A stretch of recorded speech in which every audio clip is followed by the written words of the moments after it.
The tradition of the red tent was started with Anita Diamond's book.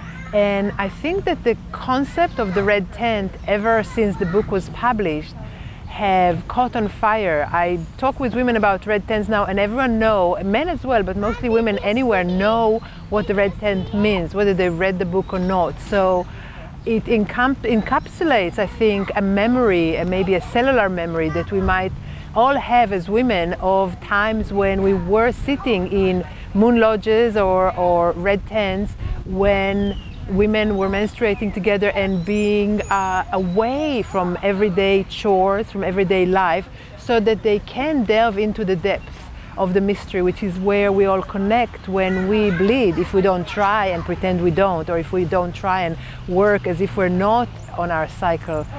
Culture that Anita Diamond describes is Middle Eastern. I think in other traditions, Native American, it was moon lodges. But the fact that this concept speaks to women so well, and women have claimed it as their own, made me want to put a red tent up as a statement of, this is easy to put up, we can create this anywhere, we can renew the tradition and reclaim it. And just by creating a space for women to come together when we cycle, when we are on our menstruation, or otherwise.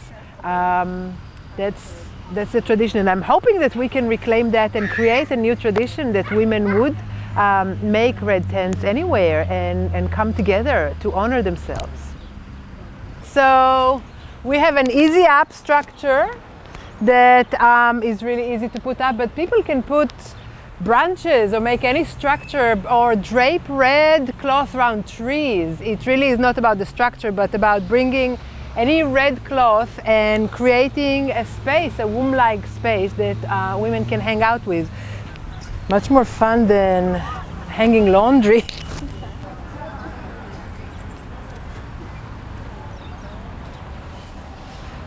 All right.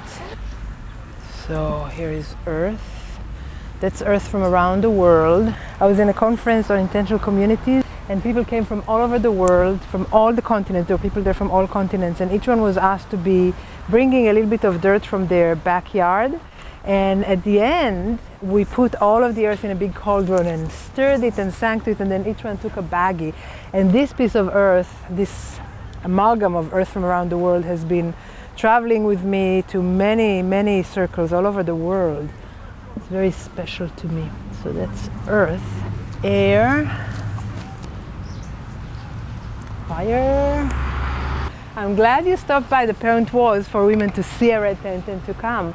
We're celebrating Menstrual Monday, which is an initiative of a woman called Geneva. I know that she initiated it many years ago, and I don't know how to find her, but I'm kind of lifting up the torch that she has lit. And she created this tradition of celebrating Menstrual Monday on the Monday before Mother's Day, because you menstruate before you become a mother and long after. And Monday, because Monday is Moon Day, it's connected with the moon. My intention with putting it in the plaza is to make menstruation visible in the culture, to start having conversations about the power of it rather than the taboos that are surrounding it. So you're going to do this like a yearly thing? Is Yeah, what you're planning on? That's the plan. Good. I learned from Stephanie about the significance of her, because I knew as a child we had them and played with them, and they are little dolls, nesting dolls inside of dolls, and apparently they symbolize the mother line. And what's so touching for me about it is the fact that when we're born, when women are born, each woman is born with all of her eggs, so that when my mother was born, I was in there, but the egg that became me was in there, and that when I was born, Ella, my daughter, was in me.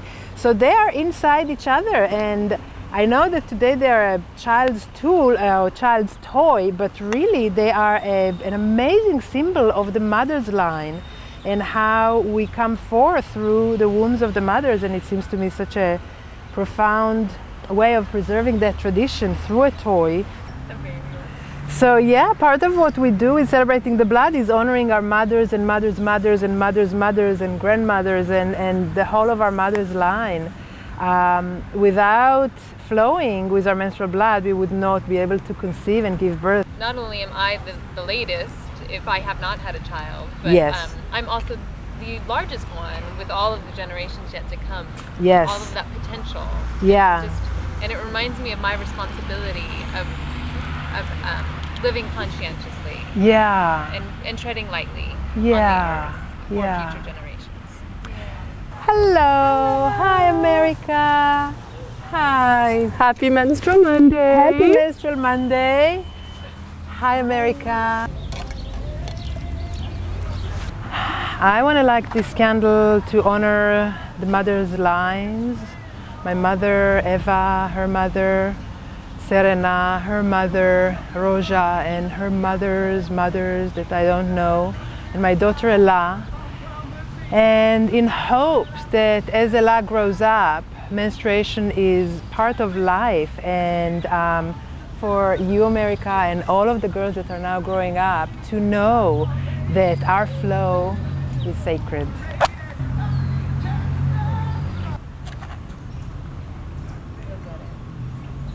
And to celebrate the beautiful gift of life we can give as women.